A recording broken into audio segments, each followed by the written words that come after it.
Hey everybody, it's Eric Torenberg, co-founder, partner of Village Global, a network-driven venture firm. And this is Venture Stories, a podcast covering topics relating to tech and business with world-leading experts.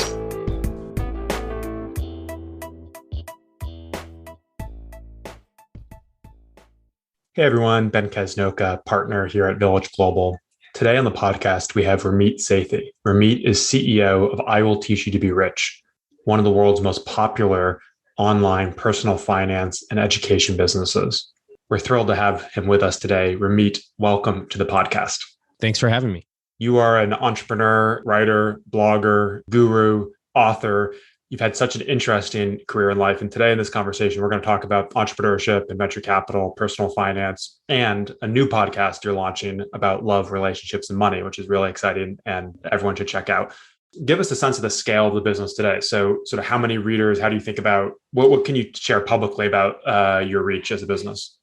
We have millions of readers. We have hundreds of thousands of subscribers on our newsletter, close to 50,000 customers.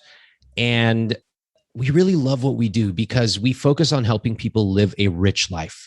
And when I think about most of the personal finance advice out there, when I started learning and reading about it, it just didn't apply to me. I didn't want some old person telling me, I can't go spend money on lattes, can't go on vacation. I actually wanted to go out with my friends. And then later in life, I wanted to take nice vacations. And then when I learned about entrepreneurship, I realized, oh my gosh, there's no limit to how much I can earn. And so being able to take some of the things that I learned in college, also in Silicon Valley, and distill them in a way that's applicable for ordinary people, whether it be the negotiation techniques that I learned with my friends at Stanford, or whether it be things like how do you identify customers, which I learned some of in Silicon Valley. Boy, that is really helpful when you can package that and show people rich examples so they can change their life.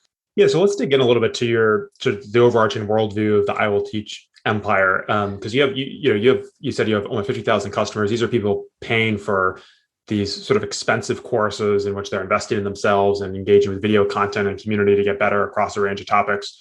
But unpack a little bit like the Ramit worldview as it relates to money, personal finance, and success, because you've written about so many different topics. Your emails are always provocative, and maybe I'll start with one of the principles that I've taken from you. I mean, I feel like you've always been preaching this idea that it's a better investment to think about how you can earn more money in life in your career rather than try to, as you said, save on lattes or become more frugal in some way. And so expand the possibilities for how much money you can make in your whatever career you're in. Would you consider, is that a fair way of summarizing a sort of cornerstone belief? I think that's one of the core beliefs of I Will Teach You to Be Rich. There's a limit to how much you can cut, but no limit to how much you can earn. And that is actually quite provocative to most people because we've been raised almost as if we have a fixed pie, and therefore we need to become very territorial about what we've got. This is one of the reasons among many that people become so irrational about paying taxes. Oh, this is all the money I'm ever going to have, so better not take it away from me. Fixed pie thinking, scarcity-based thinking. I also believe that most of us spend our time asking $3 questions when we really should be asking $30,000 questions. These, what I call big wins in life. In other words, it doesn't matter how much that salad at Whole Foods or Safeway costs. $3 is going to make no difference in your life if you buy pre-cut vegetables or a latte. What matters way more, finding a job and making sure you're paid well for it. If you start a business, make sure that you choose the right market. Make sure you've got credit. And I would say almost above all, make sure you're automatically investing and saving every single month. You do those things, you're never going to have to worry about buying an extra dessert or a large coffee again. So there's a couple things there. There's definitely like pick a market or develop a set of skills that are highly valued in the marketplace, which is essential in our book, the Startup Review. We talk about finding the combination of assets, aspirations, and market realities that can lead to both a fulfilling life and an economically remunerative career. But you also just, Ramit, mentioned what I think of more as a personal finance tactic, which is every month put money away and watch the power of compounding do its thing over time. I'm curious, in the realm of tactics, I completely agree. And I think it's a great reminder on the big picture stuff. But if you're a frugal founder, and you're frugal, not necessarily by choice, just because you've thrown your life savings into your business, or you're not paying yourself very much because you're the CEO and you're trying to pay your employees. What are a few of the tactics that a founder should have in mind? Like, it's what I'm hearing you say is, no matter what your savings base, make it a habit to every month put a little bit of money into the stock market or a savings account. What's the specific advice? Well, first, if you are making no money as a founder, I know what that's like. And, the only thing that anyone can tell you is to get as creative as you can. But if you do have a small income, I strongly, strongly, strongly recommend automating your savings and investment. By the way, Ben, most of my founder friends do not do this. Do you understand how ridiculous that is? They are pretty wealthy. They are very successful from their career perspective. And you know what they do? They think they're too smart to invest. And this is exactly what they say. Why would I put my money in an index fund? I could make way more by putting it all into my business. I said, okay, how many businesses do you know that last 60 years? They get kind of quiet. I go, you think your business is going to be around 60 years? They get even quieter. I said, even if it is, and I hope it is, don't you think it'd be nice to have an asynchronous bet over here in a public market where consistently you're going to get about 7 to 8% returns? And they go, well, I really like to angel invest. I go, you suck at angel investing. You're horrible at it. You have no good deal flow. You have no diversification. You're terrible. And they go, well, I had this one hit. Look at your 25 others.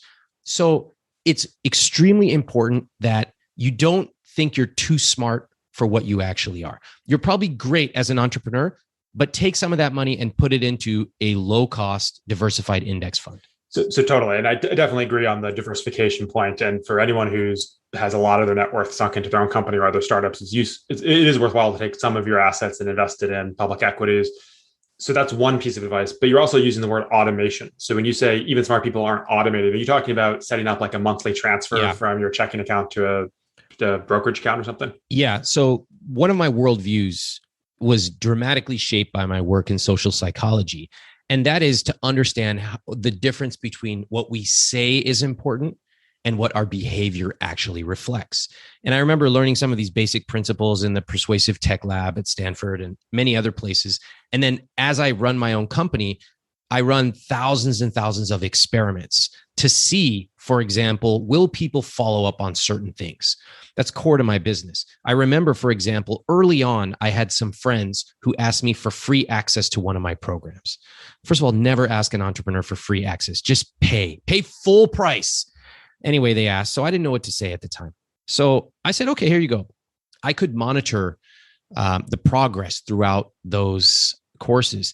Of all the people I gave free access to, 0 of them even logged in. So this is just a great example of how hard it is to actually take action on things that even we know is important. That's why, in my book, chapter 5, I talk about automation. You should spend less than 1 hour a month on your money. Your money automatically flows, just like your email filters. It comes into your inbox. It comes into your checking account. It moves to the correct investment accounts, including your vacation fund, your guilt-free spending fund, and you get on with your life. You write a lot about in your books and blog, Ramit, about this idea of invisible scripts. Explain that concept. Invisible scripts are beliefs that are so deeply held that they're invisible to us. So here's an invisible script in America is I need to buy a house. Do you? Maybe, maybe not. Is it a great investment? For a lot of people, no. But that's what we have been fed as a message. It's part of Americana. In Silicon Valley, we have a lot of invisible scripts. One of them is I need a co-founder. Another one is I need 20% month over month growth. Where'd that come from? We all know it came from a blog post, and there's a lot of interesting data behind it, but that doesn't mean that's how your business has to run. And, there was even invisible scripts early on about I need to live in this city in order to get funded. Funny how that's changed dramatically. So when we talk about invisible scripts with our money, these are very, very deeply held. And one place you can go to start understanding what your own views are is to ask yourself, what do I remember my parent or parents talking about around the dinner table? Many of them will say something like, we don't talk about money in this house, Ben, or the rich are evil, Ramit, or whatever these phrases are. And it is uncanny when I speak to people who are in their 30s, 40s, 50s, and they are struggling with something around money. Oftentimes it's, I have money, but I can't bring myself to spend it. That's very common, especially in the Bay Area. And I'll say, why do you think that is? And we track it back, and it's something that they overheard at the age of 6, which 40 years later is still affecting their behavior. Certainly, I think it's certainly my experience with people who are hyper frugal. And I grew up pretty frugal myself. And I remember when McDonald's was running those Monopoly games. Do you remember those? Yeah. I would go in and basically dumpster dive for the boxes of hash browns to get extra stickers, and then would use the stickers to get the free food, and then would take the little cup that you'd fill up for water, for the little ketchup thing, the little cup that you put ketchup in. I'd go into the bathroom and fill it up with water as a free drink instead of buying a drink. And, when I reflect on where that came from, I think it came obviously from my family, and my parents were super frugal, but we're not always very aware of this. And I think, it's a broad truth about, a previous episode I did with Brad Feld, who just wrote a book about Nietzsche and entrepreneurship.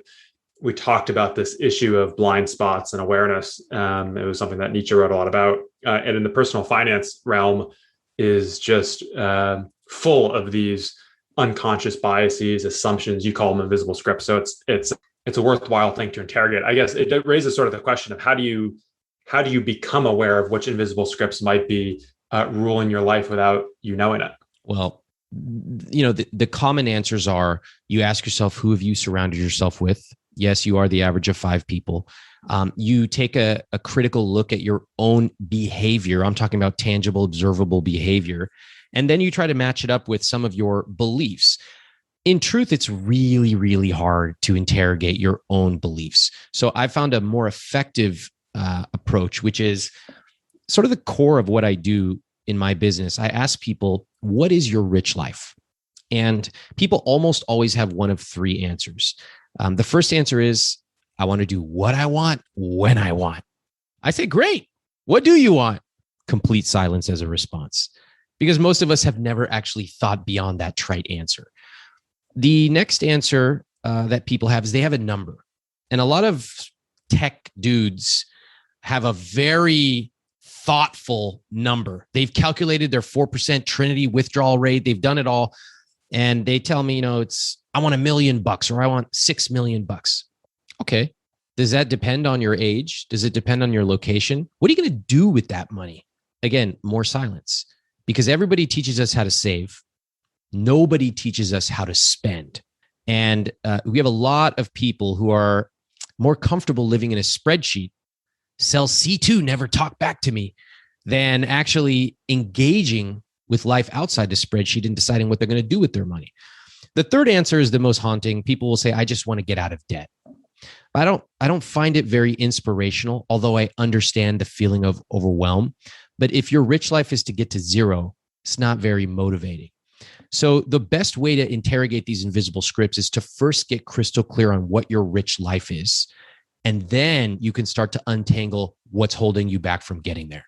So let's talk about that second example of having a number. So if someone has a goal, what I see is a lot of people set a number, they hit the number, and then the number 2x's.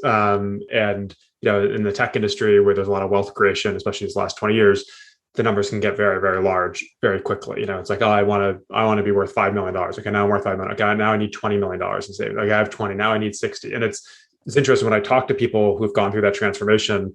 Sometimes you get silence. Sometimes actually they have concrete notions. For example, just at the extreme of wealth, there's a friend of mine who has made a lot of money investing in entrepreneurship, crypto, and can fly private, but he can't fly private internationally, because that's another layer of expense. That's another level of expense. So his number, which he thought it was like the peak of success, is flying private. And then he realized, oh, wait, I can fly from New York to San Francisco, but I can't fly from New York to Tokyo private. And, psychologists refer to these things as the hedonic treadmill, other phrases to capture this seemingly universal essence of psychology. I guess, how do you think about the idea that you can have a financial goal and the goal can shift? I mean, is it always a bad thing? Is there anything, could there be actually something totally fine and rational about, oh, you thought all you wanted was X dollars, and now you got to that point of comfort financially, and you've decided to 3x your lifestyle ambition. Like, how do you think about that? First of all, I have no problem with the hedonic treadmill.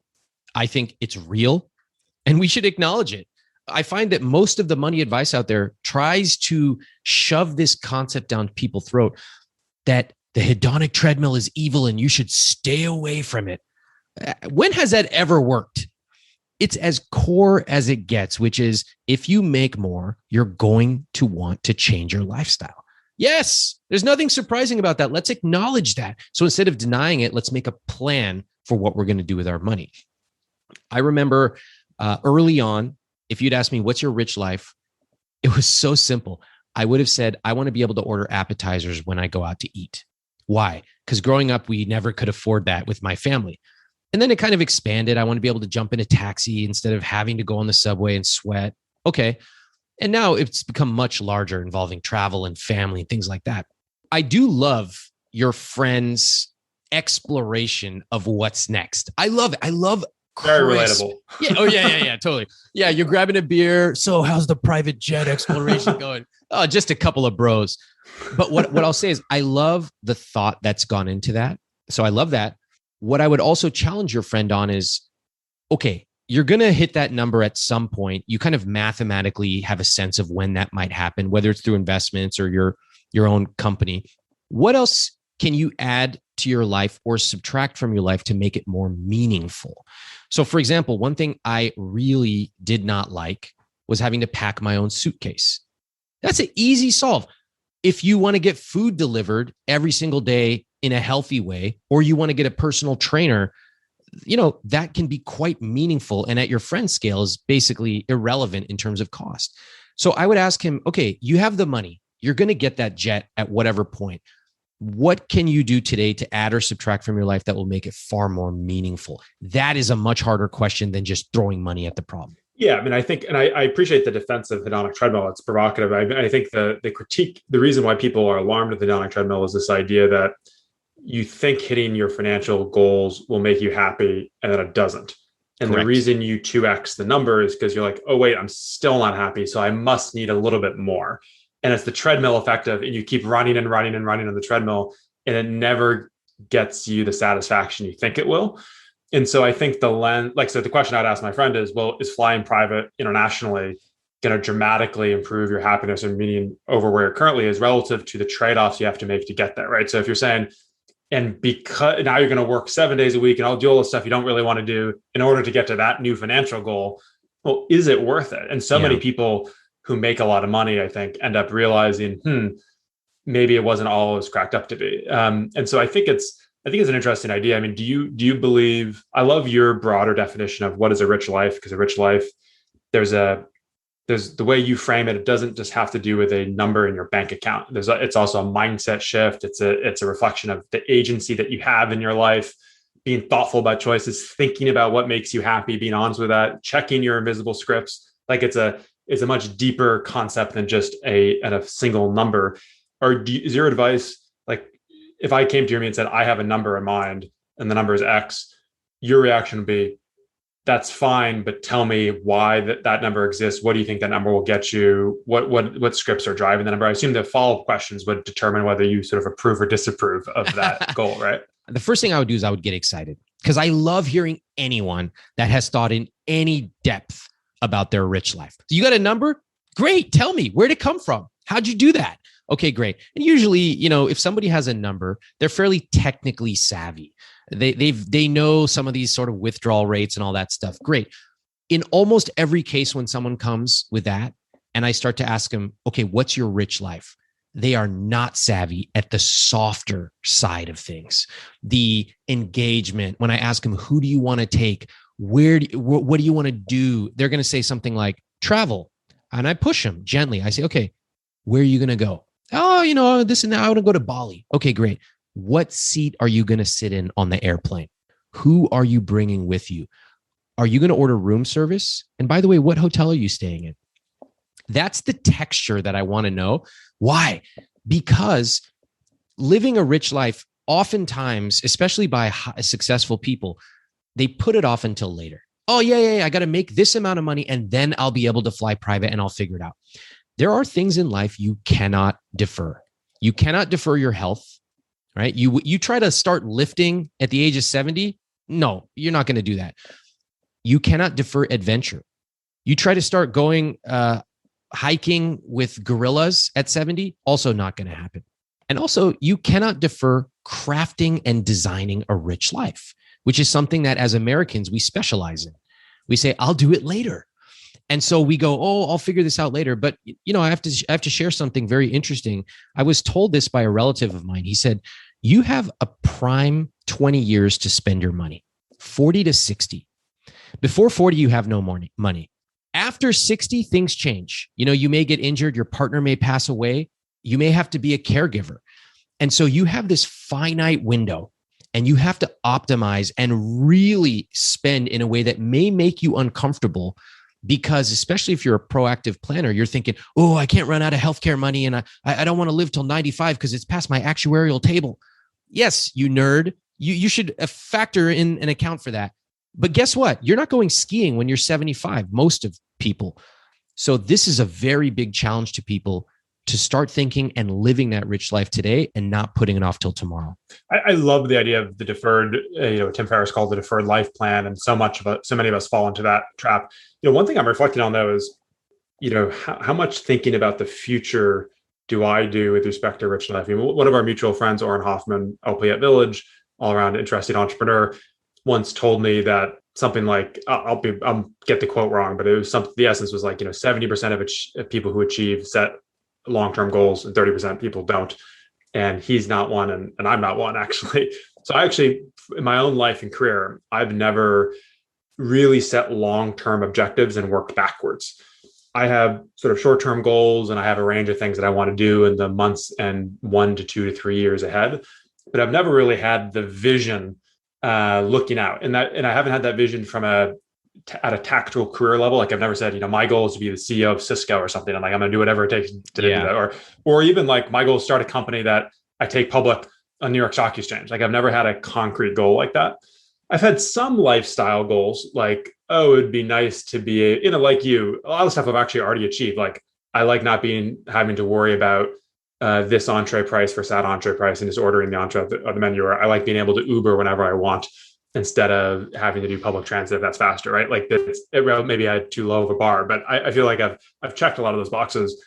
And I guess, one of the things I worry about sometimes when we think about long-term thinking around like, what is your rich life? What do you want to be when you manifest that future, is, are you setting yourself up for disappointment, or at least a world of stress and worry about all you're going to have to do to actually make that vision come true? Because if you reflect a little bit on your life today, and you feel pretty good about your life, and you feel pretty happy about how things are going, I'm all for pushing people to be ambitious, and I'm ultra ambitious myself, as you are, Ramit. But like, how do you react to the concern that if you articulate all of these ideas, okay, what is that plane? What seat are you on? Who are you hiking with? What 4 seasons you stayed at? Does it create a level of stress or anxiety or just work that you've sort of put on to yourself through this exercise? Do you know what I'm getting at? Yeah, I think it's a very good question. And like you, I do not generally make long-term plans. I've learned in my company, I have some very talented coworkers who have helped me think about how to operationalize goal setting and things like that. But day to day, I don't. I wake up, I do what seems fun and right, and that's that. The challenge with living a rich life is that most of us are limited by money, first of all, or at least we think we are. And second, we're limited by imagination. So it's very rare that you get the opportunity to actually talk to somebody who has their own rich life, and you get to learn the intricacies of how they came. That's why I get so happy when I speak to someone and they could tell me. One of my students, for example, he said, use your book. My wife and I retired at 36. We drive around the country in an RV. I mean, that sounds like hell to me. I don't want to get in an RV my whole life, but I love that they had this vision and they're living it. So what I've seen too often is that we kind of go through life and we use these invisible scripts that were fed to us by society, our parents, friends, or even the government. And we go, yeah, I guess I do need to get married and have 2.5 kids and buy a house and then complain and then retire and die. And I consider it a tragedy to live a smaller life than you have to. So when I meet somebody, for example, as I recently did on my podcast, and he hates feeling like he's getting ripped off, hates it. So when he orders Instacart groceries, he has one window with Instacart open and another with Safeway, and he's comparing the price of organic strawberries. Ben, as one does. As one does. And do you know his household net worth? Take a guess. I'm guessing in excess of 300K. $8 million. Okay. This is a podcast episode on my podcast. Now, why do I mention this example? Because you can totally see how someone accumulates a massive amount of wealth, but does not change their mentality along the way. And that I consider it a tragedy, because if you're making 20K, of course you need to be comparing prices of berries. I get it. But at 8 million, you have so many bigger and more important, adventurous, charitable things you could be thinking about. It's a tragedy to be spending 10 minutes comparing a $10 price difference when it makes zero difference in your life. Totally agree. And I'm going to shift to the podcast in a second, but just to follow up on this thread, you have widely mocked vision boarding and a lot of the self-help content on the internet. Well, including life coaches. Right. Yes. Life coaches. I mean, and you and I have both been in the self-help industry as, purveyors and consumers. We're also always trying to improve ourselves, right? Level up. And so we've learned a lot from a lot of the gurus out there, and we put out our own content. But you've been relentless in your critique, sometimes half kidding, but sometimes I think earnest about some of the bad advice that's out there, self-help. But a lot of what and I've never really done vision boarding, again, per my comment on long-term, like it just never occurred to me to sit down and say, and again, I sometimes reflect on whether I should do more of it. Sometimes I think, gosh, should I actually look at the next 15 years of my life and set some real long-term goals? I probably would be more likely to achieve them. My issue is I'm just uncertain what those goals should be. Yeah. So instead I'm living sort of, month to month, year to year. But I guess, how do you square your mockery of vision boarding, which again, I've never done, but my understanding is it's kind of doing what you're suggesting, right? Which is think about what you want, cut out photos from the magazine of the places you're going to go, put it on a board, think about it, manifest it. Yeah. How do you square that critique with what you're suggesting here? Boy, this is a very, very difficult question, Ben. You're asking me to reflect on my mockery of entire industries. How am I gonna square this one? Okay, let me tell you a couple of things. First of all, I will admit I have done I've done 2 vision boards. I want to admit this for all the life coaches out there who think this vindicates them. It doesn't. I guess it'll go viral now, because that's like, yeah, that's breaking news. This is breaking news. You've done 2 vision boards. Yeah, this is going to definitely get covered by Us Weekly and TMZ. So I did one for our wedding, my wife and I, and then my wife and I did one together for kind of our life, a house, vacations, just general things. Here's the connection that's often not made. You do a vision board and you rub your hands together, very self-satisfied, did it, nailed it, crushed it, got my vision out there. That doesn't do shit alone. The key is connecting that to your actual life, your money, your time. That's what matters. So for example, the reason that I would suggest if somebody wants to come up with their rich life vision, get specific, is okay, you've identified that you want to fly business class. Perfect. You can't afford to do it today. Fine. How much is it going to take? Let's actually dig into the data. You might have thought it's $40,000. Turns out it's only $4,000. Now we go into your spending plan, chapter 4, and we say, okay, you're going to spend more on the things you love, which is your travel. What are you going to cut costs relentlessly and mercilessly on?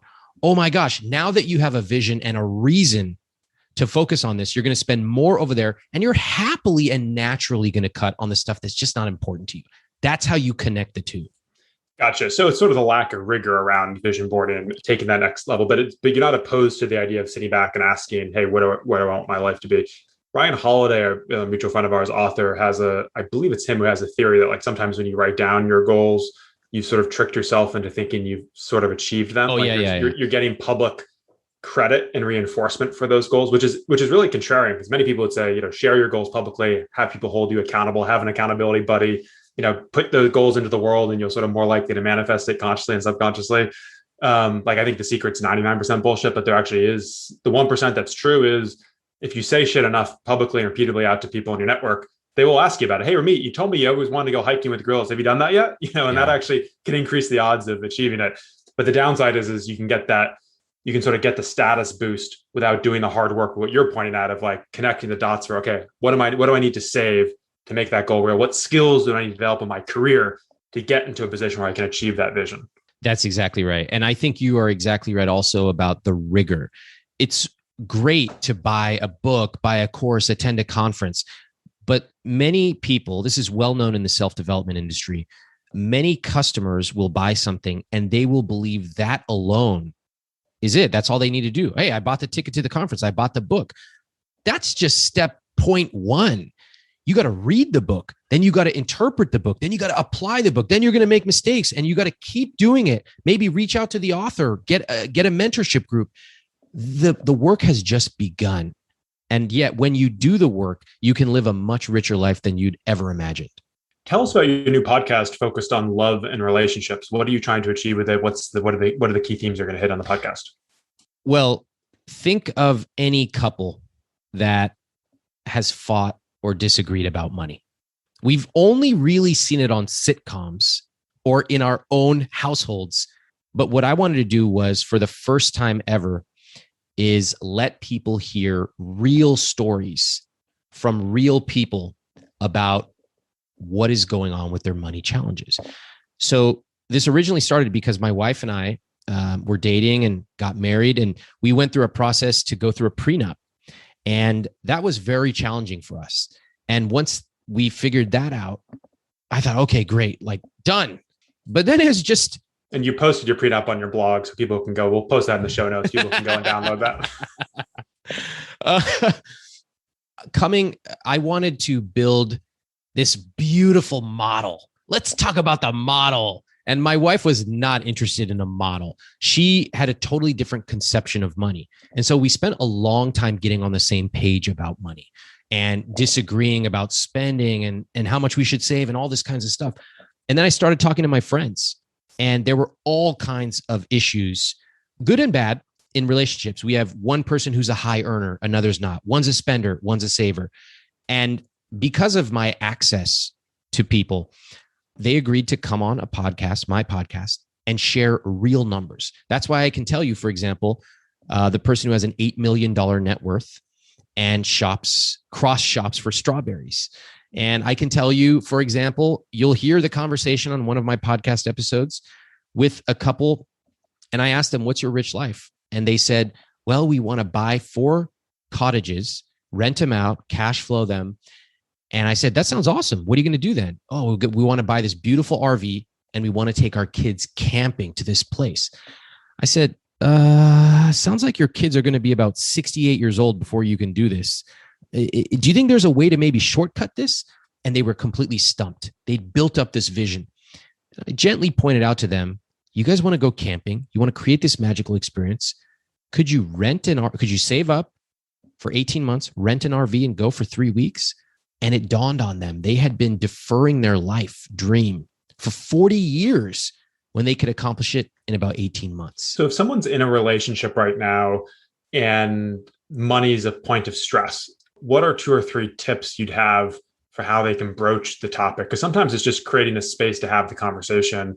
Like, how do you sort of tee up the conversation? And for you guys, you mentioned the prenup was because you're getting married. That was sort of a forcing function for that. But if you're just sort of, you're 2 or 3 years into dating someone, things are going well, you're starting to run into things like, oh, are we going to split the bill? Or how are we, sharing the rent? And, any best practices just for approaching the conversation? Starting off, you can use this podcast as an example. Hey, I was listening to Ben's podcast. I heard this guy come on and, I'm just curious. He got me thinking, what is my rich life? And I realized I've never actually written it down. I've never talked about it with you. And I'd love to hear your vision because we're going to do this together.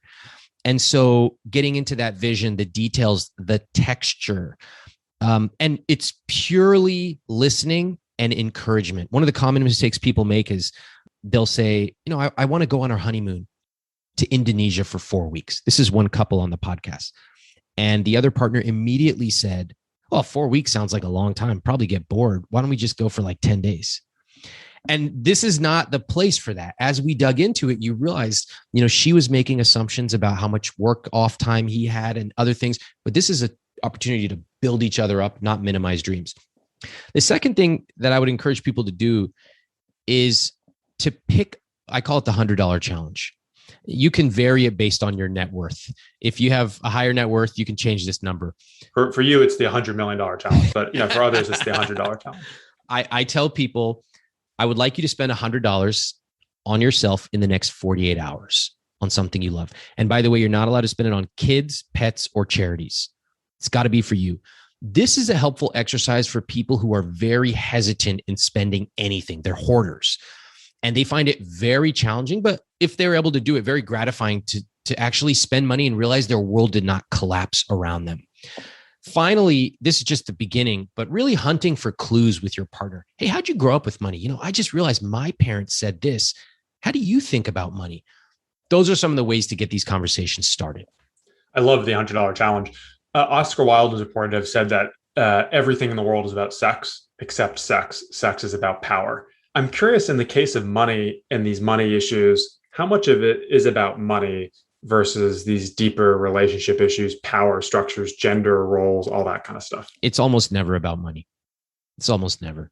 So you're running a podcast about money that's actually not about money. Well, that's what I Will Teach You to Be Rich is not about money either. It's about psychology. In order to get in the door, I can teach you about asset allocation and we can talk about expense ratios. But ultimately, when you live the I Will Teach You to Be Rich life, you realize that, money is just a small part of a rich life. And now that I've got this detail out of the way, I've got compounding. I know exactly when I'm going to have 1 million, 2 million, 5 million, whatever the number is for you. Now I get to work on much more interesting things. How do I spend my time? Who are we taking with us to this beautiful restaurant? Let's be generous. Those are the kind of things you get to do. Totally. And so just to close the loop on the podcast is called I Will Teach You to Be Rich. Yep. I Will Teach You to Be Rich by Ramit Sethi. And each episode you listen to a couple and you can hear them. There'll be different challenges about, we don't have enough or we're an overspender. And regardless of who you are, you're going to be able to relate. You're going to be able to hear something where if you're listening to it alone or with your partner, I guarantee you're going to say, oh my God, this person, I cannot believe they said that. But hey, have we ever had a conversation like that? And that's my goal. Yeah, I think it's, I co-authored a book called The Alliance. It's about how managers can connect with employees, about having higher quality career conversations, among other things. And one of the tips we'd always give managers when we train them on the book is use the book as the excuse for prompting the conversation. So similar to your advice on, hey, we're listening to Ramit's podcast, or I was listening to Ramit's podcast, wife or girlfriend or boyfriend or whatever. And he brought up the following concept. I'd like to bring it up with you. It can create an excuse for you to ease into difficult conversations. Totally. Curious, Ramit, does the concept of fuck you money resonate with you? What does it mean if so? I don't love the concept. I find the word a little abrasive, first of all, and I think it's off-putting to certain groups. I mean, it's an offensive word. No one should use it. The word fuck. Yeah. I think if we dig deeper into what it really is, it means I can do what I want when I want. And I like that. I like that idea. I think too often, most of us never really think about what that actually is, and we defer it. So if you tell me I want that, or I want to do what I want when I want, what I really want to know is, what do you want? And this is where we get to pull on those threads, these invisible scripts, because this is what I will almost always get from people. First, they give me silence. And then they say exactly this. They go, well, I want to get a house for my family. It doesn't have to be too big of a house. Modest is fine, but da-da-da-da. And they minimize their own dreams. Oh, I'd like to go traveling. It doesn't have to be business class, but just, something okay. Oh, it's fine. I go, hold on. This is your dream, your rich life. Instead of minimizing it, maximize it. Tell me what that would look like. And so whether it's FU money or whether it's I can do what I want when I want, I think that there's an opportunity to push on that and get more descriptive with that beautiful tapestry of your life, as opposed to just this surface level word, which ends up with a number. And if there's one thing you take away from today's conversation, is that a number is not enough. A number is not enough. That's just a number on a spreadsheet. A rich life is so much deeper than that. I think in today's culture where people are getting canceled left and right for saying inappropriate things on politically divisive topics. Some people think about, and by canceled, this mean fired or abused on the internet. There's this great book called, what's it called? So You've been canceled. Which tells the story of 7 or 8 people whose careers and lives were basically just destroyed by a social media mob attacking them for saying the wrong thing. I mean, there's in some sense a world in which having fuck you money means that if you get fired from your job or no one wants to hire you or no one wants to fund your company, it's okay. You can do what you want, right? And so it is ultimately this idea of doing what you want. But I think there's a special sense of, I think in today's moment, and maybe this is just a moment, a phase, a fad, but there's this idea of some people feel like they can't speak their mind on difficult topics. And because they ultimately need to be employed by Google or whatever to pay for their lifestyle, they feel suffocated in a sense. And the folks that can really exercise full freedom of speech can do so because they have fuck you money. How would you react? I don't really agree. I mean, people have wanted FU money long before cancel culture was even a thing. So I remember talking about this basically right out of college. So I think that while, there can be discussion about whether social media mobs are appropriate and what can be done about them, I think this is just a concept that Americans and maybe others love. I wouldn't necessarily conflate them. It's been around a long time for sure. I guess one of the advantages of having fuck you money, in addition, in as much as that concept, we even grant that concept to exist, but in addition to being able to sort of do what you want, I think it's also say what you want, right? There are a lot of people who feel like I can't speak my truth on an issue because it's not popular in whatever my social milieu or industry is, because I'm dependent on other people paying me to support my life, right? And yeah, I mean, and that is a true trade-off. Usually I would ask those same people, what kind of things are you feeling constricted about not being able to say publicly? And I would really press them. Like, oh, you can't say this? What else? What kind of stuff would you say that might potentially get you canceled? Let's get into that. And I think that, frankly, some of those concerns might become much more clear when you hear what kind of things people feel they cannot say. Well, we'll cover those topics after we stop recording on this podcast. Ramit, you're known to be a funny guy, so I'll ask this in as serious way as I can. Can someone become funnier with practice and intention to do so? And what advice would you give somebody? So, for example, we did an event at Village for our founders on humor in business. And we took Q&A, and one of our CEOs asked really a touching question. He said, I've been married for 10 years. My wife has stopped laughing at my jokes. And I feel like I'm no longer as funny as I used to be. I'm working so hard, et cetera. I'm in tech. What advice would you give him? I mean, if you're listening to a venture capital podcast to learn how to be funny, you have no chance. So I'm sorry, buddy. I can't help you. I mean, listen, you want to learn how to be funny? Go work at Round Table Pizza and work with some of the world's biggest degenerates like I did when I was 14, 15 years old. That's how I learned what was funny to those guys. I have no idea if you can become funny or not. What do you think? Well, spend time around funny people. I have a couple friend where the man is much funnier than the woman when they got married. And they both would acknowledge that in 10 years later, he has dropped in average funniness and she has risen. Like basically they've gotten to an equilibrium because he's not basically getting up leveled every day, but she is. And so like that gap has closed. And so spend time around funny people. That's good advice. And work less. Yeah, exactly. We're doing a grab bag here as we just have a few more minutes left for me. A really important question. What caused you to become so interested in high-end fashion and clothes? You're, a heterosexual male who's really secure in his sexual identity, and yet you invest in fashion and clothes in a really meaningful way. Talk about the origin of that interest and sort of what it means to you. This is a very unusual question, and I love it. It's a great question because we're longtime friends, so only you would ask this. I do love nice clothes. I think I remember graduating from college and I asked one of my friends who was big into fashion. I said, hey, can you take me shopping? And she took me to Macy's in, I think, Palo Alto or Nordstrom. And she said, just pick out anything. And she would pick all this stuff. And she got excited, which got me excited.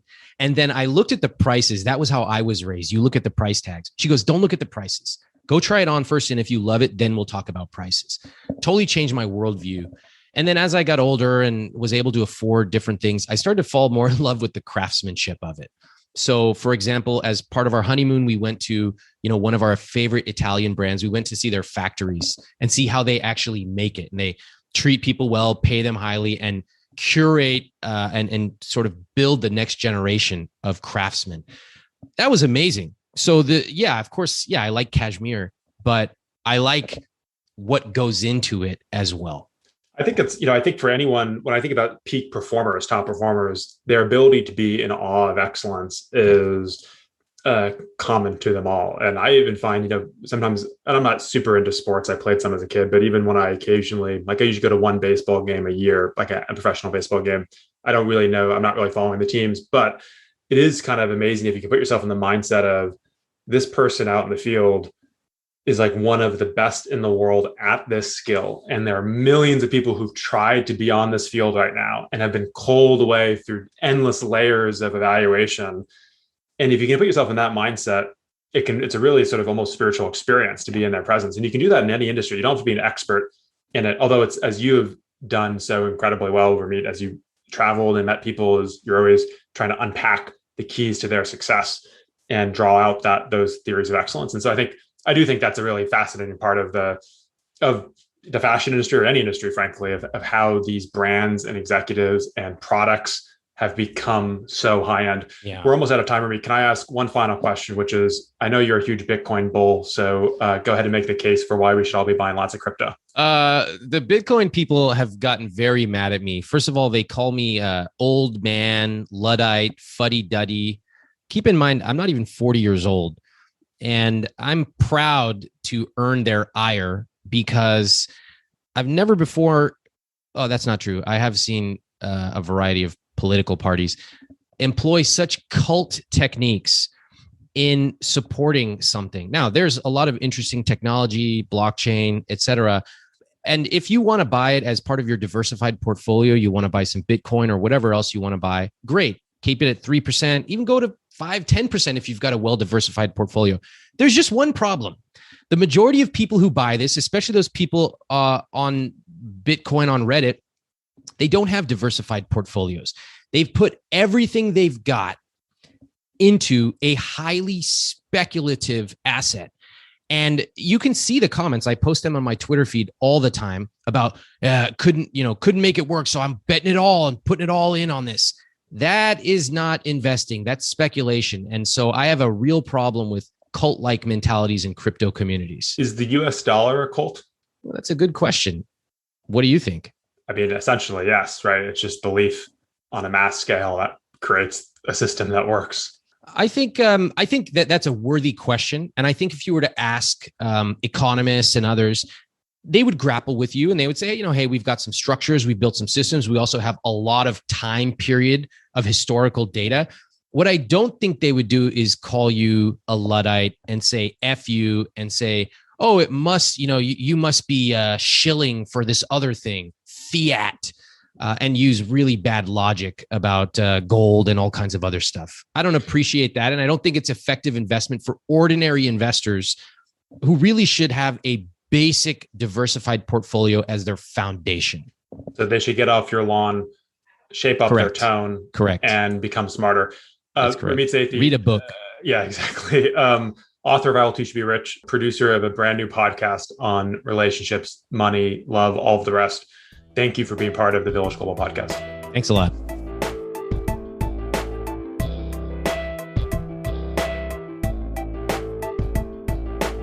If you're an early stage entrepreneur, we'd love to hear from you. Check us out at villageglobal.vc.